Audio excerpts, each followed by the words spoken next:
Twende kazi. Okay. Habari zenu jamani. Kwanza mimi napenda kumshukuru Mwenyezi Mungu kwa nguvu ya uhai anaotujalia kila siku na mpaka leo tumeweza kufika hapa, na pia kwa timu yetu ambako tupo na ambako tumefikia.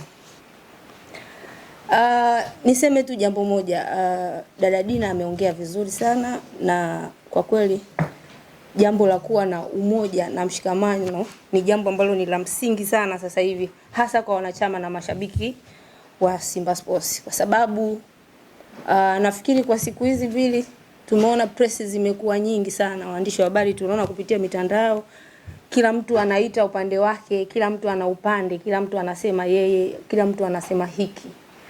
Lakini mimi kwanza niseme ni shabiki ambaye siruhusiwi kuwataja watu wawili kwenye Simba. Ni shabiki ambaye ni muhanga, na ni shabiki ambaye au mwanachama wa Simba Sports ambaye nimepitia madhila mengi ya uongozi ambao upo sasa hivi madarakani. Na katika madhila hayo pia ni pamoja na kuzuiwa kuingia uwanjani. Pia nimeshtakiwa nikapelekwa polisi kwa ajili tu ya kuitetea klabu yetu au kwa ajili ya kuisemea klabu yetu. Unajua sisi mashabiki au wanachama, leo muulize mwanachama yoyote au shabiki yoyote, yeye kitu gani anakitaka? Atakwambia anahitaji timu yake ipate ushindi, anahitaji makombe, anahitaji furaha. Yaani hatuna kitu kingine kikubwa. Sisi hatutaki tupewe pesa, hatutaki nini. Sisi tunataka nyewe mwatafute watu, walete pesa kwenye Simba. Sisi tutasupport kile ambacho wao wamekileta, tutakifanya. Sisi tunataka ushindi peke yake. Lakini tukikosa ushindi ndio yanatokea mambo kama haya ambayo yapo. Nafikiri tulianza kuzungumza ni zamani sana na ni siku nyingi sana. Mimi nishaikufungiwa barua ya Simba ikatoka kwa ajili yangu. Ni zamani tulianza kuyasema haya. Mpaka leo yanakuwa hivi, manaki yalianza kidogo kidogo. Wao walikuwa wanapotezea, wanaona kawaida, lakini nafikiri sasa hivi imefikia hatua ambayo ni kubwa sana na ni hatari sana kwa klabu yetu, kwa sababu sasa inafikia mpaka hatua ambayo watu wanaingia kwenye biashara ya mtu na kuisemea vibaya biashara ya mtu. Kwa hiyo hii ni mbaya, unaiharibu brand ya mtu ambayo ameitengeneza kwa nguvu zake. Simtetei Mo, simtetei yoyote, lakini nasema kile ambacho watu wamekifanya na kwa kweli hakipendezi. Mtu anafikia hatua ya kusema kinywaji fulani kina madhara fulani. Ina maana serikali kupitia TBS imethibitisha kile kinywaji, ndio maana kinauzwa, ndio maana watu wanatumia. Ina maana tayari huyo mtu anaisemea mpaka serikali, maana yake haifanyi kazi yake kikamilifu. Hii ni hatari kubwa. Tumefikia hatua ambayo sasa ule umaarufu wa ushabiki unatupanda kichwani mpaka sasa tunakuwa wakubwa na kuanza kuharibu. Kwa kweli ni kitu ambacho kwa upande wangu mimi sifurahishwi nacho. Mimi niseme jambo moja. Kwanza nampa pole Mangungu. Nimemtaja jina japo siruhusiwi kumtaja, lakini namtaja, nampa pole kwa yale aliyomkuta uwanja wa Taifa juzi. Mimi ni shabiki ambaye siwezi kukubaliana na ile vurugu ambayo imetokea pale. Nampa pole kwa kile kilichotokea. Pia nampa pole mwekezaji wetu Mo Dewji na mwekezaji tajiri kwa yale ambayo jana wameyazungumza mashabiki wenzetu, kwa sababu asilimia kubwa pale wote ni mashabiki. Mwanachama nafikiri ni mtu kama sio mmoja wawili ndio wanachama wana kadi, lakini wengine wote ni washabiki. Inafikia hatua ya mtu kumwambia mwekezaji aliyeweka pesa yake na kuifanya klabu hii kuwa bora, namba 5 Afrika, namba 6, I think 5-6 sasa hivi kwa ubora, unamwambia unampa masaa 72. Who are you? Wewe ni nani unampa mwekezaji masaa 72? Shabiki ambaye leo kuna mtu nasema Jumaa alisema ana uwezo wa kununua hata chapati mbili, hana uwezo wa kununua. Lakini unamwambia mwekezaji ambaye ni tajiri namba 1 Tanzania. Umenielewa? Timu kubwa kama Simba, mtu ambaye ameweka billions of money ambao nyie kwa makusudi yenu mnamkwamisha, anakwamishwa kwenye transformation mpaka leo unamwambia unampa masaa 72. Nafikiri ni waombee tu msamaha wale mashabiki wa jana kwa kitendo ambacho wamekifanya. Mimi nimekuwa siku hizi sio muumini wa kuongea kwenye vyombo vya habari, lakini kile kitendo jana mimi kimeniamsha na kuja kusema kwa nini tunafikia hatua hii? Kwa nini tunakosa adabu kiasi hiki? Kwa alichofanywa Mangungu, lakini pia kwa kile ambacho wale mashabiki wamekifanya jana. Mimi niende tu kwenye zile hoja zao. Unasema mimi si wajibu kwa michambo, lakini tunajibu kwa zile hoja zao ambazo wamezizungumza jana. Wamesema Mo atoi hela. Lakini tulikuwa kwenye mkutano mkuu juzi. Mo tumeambiwa ametoa za usajili tu ni bilioni 6. Acha hizi zingine zinazotoka zingine ambazo pia wao wamesema yani ni hela yake anayotoa. Alafu leo unakuja shabiki, unakuja kutuambia hatoi pesa. Huyo shabiki juzi waliimba na wakasema Mo apepewe. Nafikiri Lax ndo alikuwa na rekodi zile video. Mo apepewe, Mo sijui kitu gani, Mo nini. Leo wanasema kwamba hatoi pesa. Nitawaambia kwa nini wanasema hatoi pesa. Hii jeuri wanaitoa wapi? Tumemsikia Magori leo pia amezungumza. Amesema hela za usajili zimetoka. Hela zinatolewa na wachezaji wameuzwa. Sasa swali linakuja, wale wachezaji waliouzwa wa Simba wakapatikana pesa wakanunuliwa wengine. Ile pesa waliouzwa wale wachezaji ni pesa ya nani? Ya kwako. Ina maana hizi bajeti ni kwamba yani unajua wenzetu kwa kuzungumza azifu dada pesa zinatolewa tu yani Mo anaenda kwenye mashimo anachimba pesa anazitoa tu kirahisi yani ni rahisi simple like that. Sio kweli. Tusifikie hatua hiyo. Pesa zinatolewa kama tulivyoambiwa. Sisi tunasikiza kile wanachosema viongozi.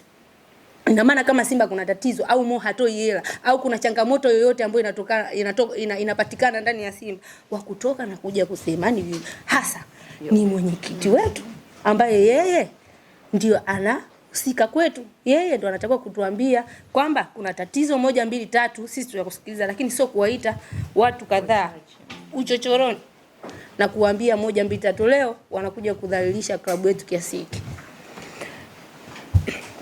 Wanasema Mo kazuia kadi mpya za wanachama. Bahati nzuri mwenyekiti mwenyewe jana kazungumza akasema kadi hazijazuiwa, kuna process ambazo hazijakamilika ili kadi zifanyaje ziweze kupatikana. Sasa wao hizi kauli hizi wamezitoa wapi? Mimi nafikiri kama ambavyo klabu imetoa barua 2 zilifuluzana jana za mkupuo ambazo mimi kwa kweli paka nilijisikia natetemeka. Zile barua nafikiri kuna haja za kuzifanyia kazi kikamilifu. Kwanza hawa watuambie nani yuko nyuma yao. Lazima kuna mtu ambaye yuko nyuma yao ambao wanawafanya hawa watu waweze kuzungumza zile kauli.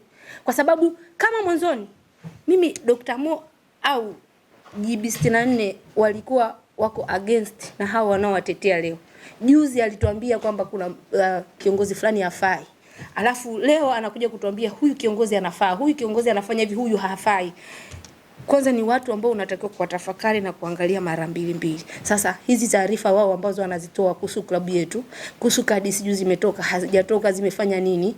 Wao wamezipata wapi? Mo hatoi wao wamezitoa wapi? Nafikiri kuna sehemu ambako kuna tatizo au kuna ngoma ya watu wanaicheza. Kuna watu wanawatumia wao wanasaidia kucheza ngoma zao na kufikisha ujumbe ambavyo sasa mashabiki wa Simba tunagawanyika. Na mashabiki wa Simba tu niwaambie Tanzania nzima. Niwaambie sijawahi kubadilika kwenye misimamo yangu. Nafikiri ni shabiki ambaye ninaweza kusema nina misimamo. Nasimama kwenye kile ninachokiamini. Mpaka nitakapoona nimekosea kwa kile ambacho nakiamini. Leo siwezi kuwa niko huku, niko vuguvugu ama niko baridi. Mimi niko baridi au niko moto. Au kwa leo nimeamua niko baridi au niko moto, nimechagua kati ya hivyo, lakini siko vuguvugu. Kwamba leo uko katikati, kesho unaenda kwa huyu.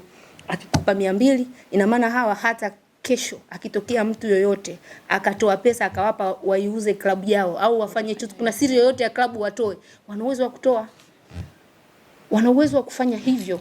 Hawa ni watu wabaya ambao wana Simba Tanzania nzima, mnapaswa kuwaogopa sana. Leo wanakuja wanatuaminisha hiki, kesho wanatuaminisha hiki. Tusimame na klabu yetu, tuipende klabu yetu, pale ambako tunaona kuna vitu haviende tuvisemee.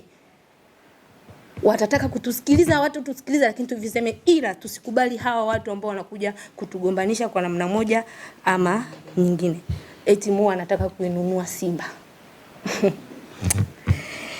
Sasa jamani, unajua kuna kauli zinashangaza. Hii Simba ni klabu ya wanachama na tunajua transformation ya Simba haijakamilika. Mo ametoa pesa, anatoa pesa hii, huu ni mwaka wangapi anatoa hela zake. Anazitoa tu, anatoa, lakini transformation haikamiliki. Na inavyoonekana ni kwamba hii transformation kuna watu hawataki ikamilike. Ili kwa sababu wanaogopa kwamba kuna vitu vitakosekana. Naogopa kuongea in details kwa sababu kule polisi sio kuzuri jamani. Kule polisi sio kuzuri. Jamani. Lakini niseme tu kitu kimoja, yani kama hii transformation ingekamilika, kila kitu kingekuwa kipo sawa ndani ya timu yetu. Lakini swala la kusema sijui Mo anataka kununua timu na nini, yule ni tajiri bwana, ana pesa zake. Ana milioni yake mingi sana. Ni mtu ambaye anaheshimika ndani ya nchi na anafanya vitu vikubwa kwenye nchi yetu. Msimdhalilishe kwa kumwambia kauli hizo.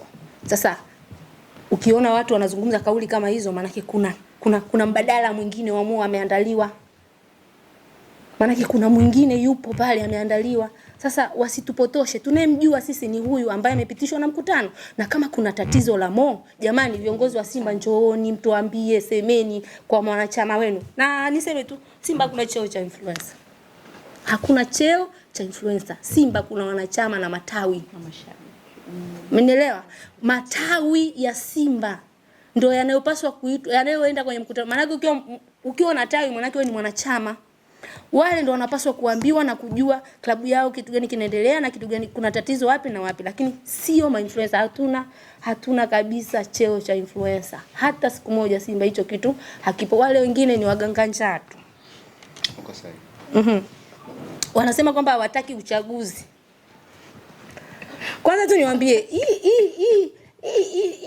hii taarifa uchaguzi kama wameibaka hivi. Uchaguzi wa Simba wa mwisho ambako hata mimi mwenyewe nilikuwepo kwenye chumba cha uchaguzi. Tulifanya uchaguzi tarehe 29 mwezi wa kwanza mwaka 2023. Hata miaka 4 ya Mangungu haijaisha.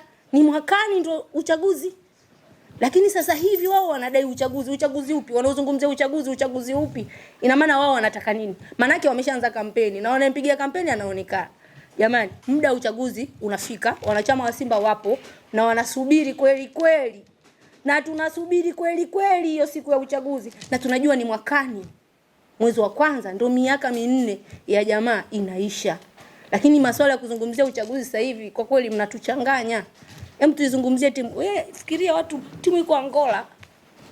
Timu yetu ina struggle, tunapata matokeo mabaya. Tunaumia na timu yetu.